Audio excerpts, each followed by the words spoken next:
ازيكم عاملين ايه؟ يا رب تكونوا بخير. النهارده في الفيديو بتاعنا هنشرح طريقه عمل الصابون البلدي من الزيت المستعمل او صابون المواعين اللي احنا كلنا عارفينه.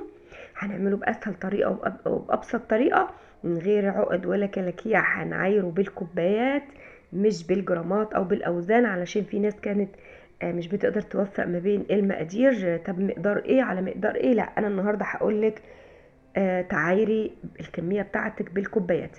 من 4 كوبايات زيت بس عملت كمية كبيرة من الصابون. يلا قبل ما نبدأ الفيديو، القناة اسمها هند سليم، اعملي لايك وشير للقناة لو عجبتك، وفعلي زر الجرس علشان كل ما انزل فيديو يوصلك مني. ويا رب الفيديو كده يعجبكم ويكون خفيف عليكم. ويلا بينا نبدأ الفيديو بتاع النهارده. المقادير اللي انا هشتغل بيها بقى، معايا هنا كمية الزيت دي اللي انا هاخد منها الزيت اللي انا محتاجاه. معايا هنا كوباية من سائل الصابون. معايا هنا دي ليمون غلياه على النار واخده منه كوباية واحدة بس. معلقة من الخل، معلقة من الملح. وهنا معايا البوتاص او الصودا الكاوية اللي انا هستخدمها. دي بقى هعاير هنا الكمية بتاعتي بالكوبايات. هاخد كده، استعمليه بقى في اي حاجات قديمة عندك، ما تستخدميش في اي حاجات بتستعمليها للاكل. هنا معايا هنا عايرت كوباية من البوتاص وركنت الكمية اللي انا مش هستخدمها كده على جنب. ودي الليمون اللي انا كنت غليها على النار، عايرت برضو بكوباية كده وخليتها تبرد. وبعدين هحطها على البوتاص وادوبه كويس جدا واسيبه لما يبرد على جنب. وهنا بقى تكوني حاطه كمامه كده على مناخيرك وبقك، علشان ايه؟ الابخره اللي بتطلع من البوتاص بتعمل حاجات فظيعه بصراحه على الصدر. قلبي بقى كويس جدا علشان البوتاص يدوب معاكي، ما يبقاش فيه ولا كلكيع. وحسبي بقى، ممكن تطرطشي على ايدك او ما يكونش جنبك اطفال علشان دي بتحرق جدا. هركنه بقى كده على جنب لحد ما يبرد. وبعدين هجيب الطبق اللي انا هشتغل فيه، ويكون برضو قديم ويكون بلاستيك او استانلس، علشان ايه؟ لو عملتي في ألمونيوم ممكن يبوظ. هنا بقى الزيت، هعاير 4 كوبايات من الزيت زي ما انتم شايفين بالشكل ده اهو، بالشكل ده. وبعدين لما البطاطس يبرد كده اجيب البطاطس واحط الكمية في قلب طبق الزيت.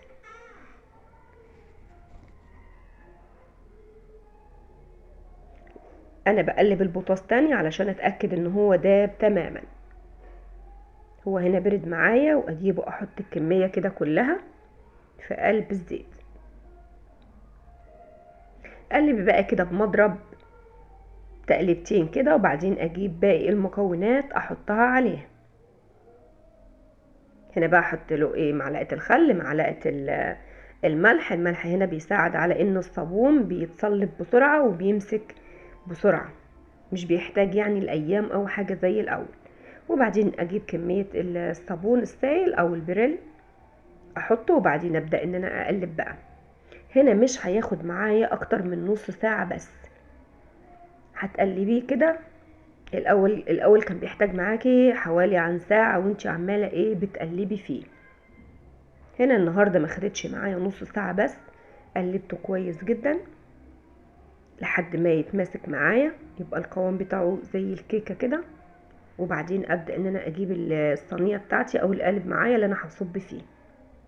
شايفين كل ما بقلبه كل ما بيتماسك معايا بسرعة ازاي؟ واللون بقى مع التقليب بيفتح معاكي حبة بحبة. عندك بقى زيت زيتون ممكن تضيفي عليه، عندك جليسرين، بس الليمون هنا بيغني برضو. دي بقى صينية اللي انا مخصصاها للصابون بس، صاج كده قديم عندي. هتجيبيه كده، هتبلي فيه شوية مية علشان لما تحطي فيه الكيس ايه؟ يثبت معاكي. دي بقى كيس كده وحطيه، والكيس ما يكونش فيه اي كرمشة من تحت علشان الصابونة تطلع ايه؟ مسوية عندك. هفرش الكيس كده زي ما انتم شايفين بالشكل ده، وابدأ ان انا اصب الصابون عندي. شايفين اتمسك بسرعة ازاي؟ هنا بقى هياخد معايا حوالي ساعتين 2 بس، وهيبقى متماسك جدا في قلب الصاج بتاعي. وهسيبه كده في حتة ايه؟ تكون هوا، وايه؟ اسيبه يبرد. وممنوع بقى ان انت تاخدي ممنوع ان انت تاخدي الصاج ده وتحطيه في ايه، في مكان فيه شمس. ما تحطيهوش في مكان فيه شمس، علشان هنا الصابون لو سبتيه في مكان فيه شمس مش هيتمسك معاكي ومش هيجمد وهيسيح. وبعدين هتبتدي تلاقي الايه البطاس كده عمل حاجات سائله فوق الوش بتاع الصابون، وفي زيت فوق الوش من فوق. هبدا ان انا اسويه كده بالشكل ده. هو كده اوريدي يعني من غير ما تسويه باي حاجه، شويه بشويه تلاقيه الصابون سال مع نفسه. هاخده كده واحطه كده في حته ايه تكون فيها هوا، ساعتين او 3 بالكتير، وهتلاقيه مسك معاكي. ادي بعد الكميه بتاعتي ما مسكت معايا، شايفين اللون افتح ازاي، وشايفين وانا بقى ايه بخبط عليه متماسك جدا. ابدا بقى ايه، لو عندك بقى مسطره او اي حاجه كده، علشان ايه لما تحطيها وتسوي بالسكينه الخط ما يبقاش مايل معاكي، وتطلع قطعه الصابونه مربعه مقاسات قد بعضيها، وتقطعي بقى بالشكل ده اهي. شايفين زي ما انتم شايفين بالشكل ده. انا قطعت بقى الكميه علشان ما اطولش عليكم الفيديو. دي الكميه بقى اللي طلعت معايا، شايفين بالشكل ده، وحطيتها في الصاج ورصيتها بقى في العلب على طول عشان هي متماسكه جدا، مش محتاجه ان انا اسيبها في الهواء بره كتير او اي حاجه. شايفين من 4 كوبايات زيت بس طلعت معايا كميه كبيره من الصابون. مش عايزه اقولك الرغوه بتاعته ممتازه جدا، بيلمع الالومنيا كمان لما بيتحط في الغساله مع الملابس البيضه، بيخلي الهدوم بيضه يعني زاهيه جدا، وبيطلع اي بقع زيت منها او اي حاجه منها. يعني استعماله بصراحه هيفيدك جدا.